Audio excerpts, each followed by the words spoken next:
ایک طرف امریکہ اور ایران کے درمیان جنگی کشیدگی ایک نئے اور زیادہ خطرناک مرحلے میں داخل ہو چکی ہے، دوسری طرف پاکستان میں عمران خان کی قید کے 3 سال مکمل ہونے والے ہیں۔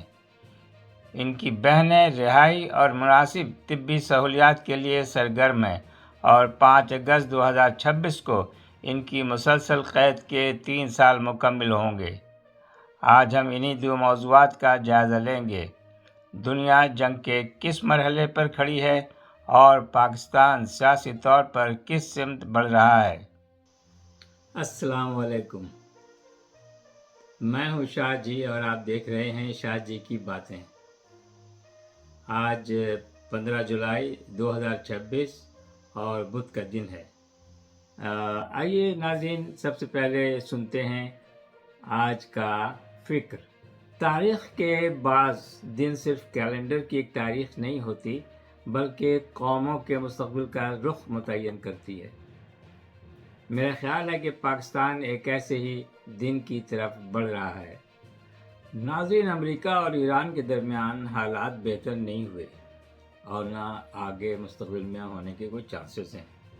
حقیقت یہ ہے کہ گزشتہ چند دنوں میں کشیدگی میں نمایاں اضافہ ہوا ہے۔ امریکہ نے ایران کے فوجی اور ساحلی اہداف پر نئی فضائی کارروائیاں شروع کی ہیں۔ امریکی حکومت کا کہنا ہے کہ ان حملوں کا مقصد ان ایرانی صلاحیتوں کو کمزور کرنا ہے جو آبنائے ہرمز میں تجارتی جہازوں کے خلاف استعمال ہو رہی ہیں۔ دوسری طرف ایران نے اسے اپنے وجود کی جنگ قرار دیتے ہوئے مزید علاقائی توانائی کی تحصیل روکنے اور دوسرے سمندری راستوں کو بھی متاثر کرنے کی دھمکی دی ہے۔ امریکہ نے ایرانی بندرگاہوں پر بحری ناکہ بندی دوبارہ نافذ کر دی ہے، جبکہ ایران کی جانب سے خلیجی ممالک میں موجود امریکی تنصیبات اور تجارتی جہازوں کے خلاف میزائل اور ڈرون حملوں کی اطلاعات بھی سامنے آئی ہیں۔ کئی شپنگ کمپنیاں اب امریکی فوجی نگرانی میں آبنائے ہرمز سے گزرنے سے بھی ہچکچا رہی ہیں۔ یہ صرف امریکہ اور ایران کی جنگ نہیں رہی، یہ عالمی توانائی، تجارتی راستوں، تیل کی قیمتوں اور مشرق وسطیٰ کے مستقبل کا بحران بن چکی ہے۔ جنگ شروع کرنا آسان ہوتا ہے لیکن اسے عزت اور دانش مندی کے ساتھ ختم کرنا تاریخ کا ہمیشہ مشکل ترین مرحلہ رہا ہے۔ ناظرین، پاکستان ایران کا ہمسایہ ملک ہے اور خلیجی ممالک امریکہ اور ایران تینوں کے ساتھ اہم تعلقات رکھتا ہے۔ اس لیے پاکستان کے لیے کسی ایک طرف کھڑا ہونا آسان نہیں۔ پاکستان کو ایک ایسی متوازن سفارتی حکمت عملی اختیار کرنا ہوگی جس میں قومی سلامتی، سرحدی استحکام، توانائی کی ضروریات اور بیرون ملک مقیم پاکستانیوں کے مفادات محفوظ رہیں۔ اگر آبنائے ہرمز میں جہاز رانی مزید متاثر ہوتی ہے تو تیل اور گیس کی قیمتوں میں اضافہ ہو سکتا ہے۔ یہ اضافہ پاکستان میں بجلی، ایندھن، نقل و حمل اور روزمرہ اشیاء ضرورت کو مزید مہنگا کر سکتا ہے۔ آبنائے ہرمز دنیا کی تیل اور گیس کی تجارت کا ایک بہت بڑا حصہ سنبھالتی ہے، اس لیے یہاں مسلسل بحران پوری عالمی معیشت کو متاثر کر سکتا ہے۔ پاکستان پہلے ہی معاشی دباؤ کا شکار ہے، ایسے میں ایک نئی علاقائی جنگ کا بوجھ آخرکار عام آدمی کی جیب پر ہی پڑے گا۔ علیمہ خان نے پی ٹی آئی کے کارکنوں سے اور آفس ہولڈر سے بارہا یہ اپیل کی ہے کہ عمران خان کی رہائی کے لیے باہر نکلیں، جو کہ سال بھر پہلے عمران خان نے 2 سال پہلے بلکہ انہوں نے جب ان کی ملاقات ہوا کرتی تھی تو انہوں نے یہ تاکید کی تھی کہ اس سے کہیں کہ باہر نکلے، سڑک پر نکلنے پر ہی جو ہے وہ مطالبات کی منظوری کے آثار ہوتے ہیں، ادروائز اس کا کوئی فائدہ نہیں ہے۔ لیکن ابھی تک تو کوئی کان نہیں دھر رہا ہے ان کی باتوں پہ، بلکہ علیمہ خان پہ اب تنقید شروع ہو گئی کہ یہ موروثی سیاست کی طرف آ گئی ہیں، حالانکہ ایسی بات نہیں ہے۔ وہ اپنے بھائی کے لیے باہر نکلی ہے، جبکہ انہوں نے دیکھ لیا کہ بھائی پارٹی میں سے کسی کو کوئی ہمدردی نہیں ہے، سب اپنے اپنے عیاشیوں میں لگے ہوئے ہیں، اپنے اپنے عہدے لے کے وہ مست ہے۔ جس پہ زیادہ تکیہ تھا خیبر پختونخوا کے وزیر اعلیٰ سہیل آفریدی پر، وہ بھی بس عشق عمران کہتے رہے، لیکن وہ تو چٹے جواب دے گئے، بالکل ہی فضول قسم کا وہ لیڈر ہے، بالکل ہی وہ اب اپنے مستیوں میں لگا ہوا ہے۔ پی ٹی آئی 5 اگست کو بہرحال ایک ملک گیر احتجاج کی تیاری کر رہی ہے۔ بیرون ہر دن صرف عمران خان کی گرفتاری کی سالگرہ نہیں ہوگا، بلکہ پاکستان کی سیاست، حکومت، اپوزیشن اور ریاستی اداروں کے لیے ایک امتحان بن سکتا ہے۔ عمران خان کے حامی انہیں عوامی مینڈیٹ اور مزاحمت کا حوالہ دیتی ہے، لیکن ان تمام اختلافات کے درمیان ایک بنیادی سوال موجود ہے: کیا پاکستان مسلسل سیاسی مہازارائی برداشت کر سکتا ہے؟ جناب، بات یہ ہے کہ اب بہنوں نے عملی جدوجہد جو ہے وہ سنبھال لی ہوئی ہے۔ عمران خان کی بہنیں گزشتہ کئی ماہ سے اڈیالہ جیل کے باہر ملاقاتوں، طبی سہولیات اور عدالتی احکامات پر عمل درآمد کے لیے احتجاج کرتی رہی ہیں۔ کبھی انہیں جیل تک پہنچنے سے روکا گیا، کبھی دھرنے کے لیے منع کیا گیا، کبھی دھرنے دیے گئے تو ان کو زبردستی وہاں سے فورس کے ذریعہ ہٹایا گیا، اور بعض مواقع پر مظاہرین کو منتشر کرنے کے لیے پانی کی توپیں بھی استعمال ہوئیں۔ یہ بات واضح ہے کہ عمران خان کی عدم موجودگی میں ان کا خاندان، خصوصاً ان کی بہنیں، رہائی اور طبی حقوق کے معاملے کو زندہ رکھے ہوئے ہیں۔ تاہم کسی بھی سیاسی تحریک کی کامیابی صرف جذباتی نعروں سے تو نہیں ہوتی۔ اس کے لیے منظم قیادت، واضح حکمت عملی، پرامن کارکن، قانونی راستہ اور عوامی اعتماد ضروری ہوتا ہے، اور 5 اگست کا احتجاج اسی صلاحیت کا امتحان ہوگا۔ احتجاج اور حکومت دونوں کی ذمہ داری جمہوری معاشروں میں پرامن احتجاجی بنیادی حق ہے، لیکن احتجاج کرنے والوں کی ذمہ داری ہے کہ وہ قانون کا احترام کریں، تشدد سے دور رہیں اور سرکاری یا نجی املاک کو نقصان نہ پہنچائیں۔ اسی طرح حکومت کی ذمہ داری بھی یہی ہے کہ صرف راستے بند کرنا یا لوگوں کو گرفتار کرنا نہیں، ریاست کو پرامن احتجاج، سیاسی اظہار اور قانونی مطالبات کے لیے مناسب جگہ فراہم کرنی چاہیے۔ طاقت کا غیر ضروری استعمال بحران کو ختم نہیں کرتا، اکثر وہ ایک نئے بحران کو جنم دیتا ہے۔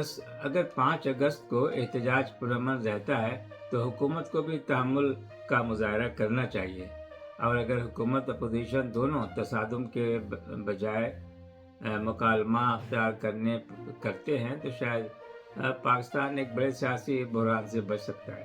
اب شاہ جی کا سفارتی تجزیہ۔ میں نے اپنی زندگی کے کئی سال سفارتکاری میں گزارے ہیں۔ میرا تجربہ یہ کہتا ہے کہ جب سیاسی اختلاف مستقل دشمنی میں بدل جائے تو ملک کی خارجہ پالیسی بھی کمزور ہو جاتی ہے۔ سرمایہ کار پیچھے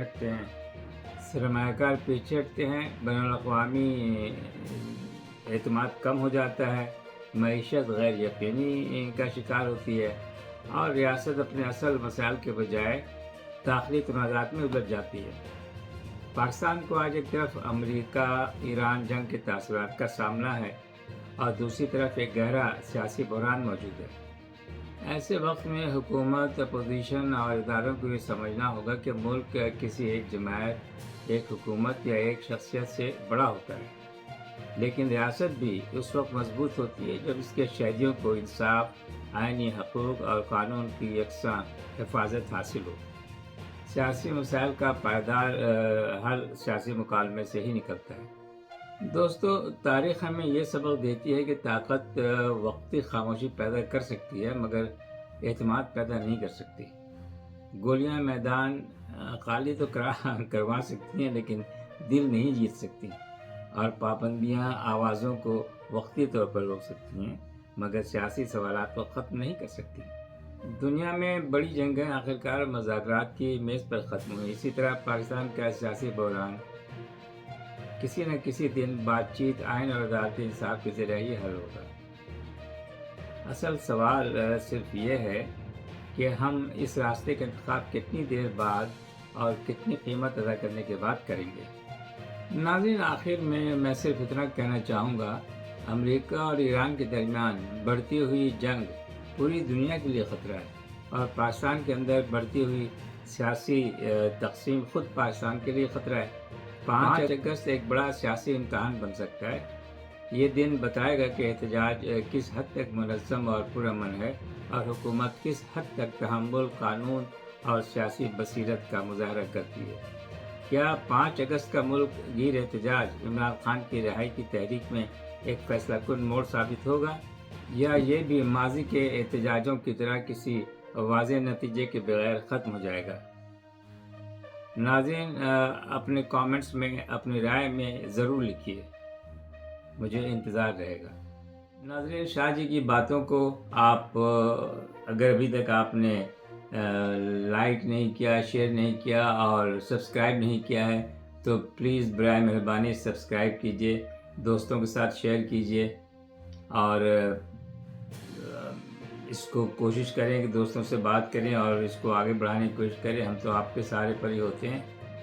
آپ جتنا اس کو لائک کریں گے، جتنا اس کو آپ دوستوں کے ساتھ شیئر کریں گے، اتنا ہی یہ جلدی وہ اوپر جاتا ہے۔ اصل میں ہوتا یہ ہے کہ جب اس کی وہ الگوریدم ہوتا ہے، کچھ ان کے اپنے قانون کے مطابق کوئی چیزیں کرتے ہیں، تو جب وہ دیکھتے ہیں کہ اس کے کامنٹس کم ہیں، اس کے جو ہے وہ لائکس کم ہیں، تو اس پروگرام کو نیچے کی طرف لے آتے ہیں۔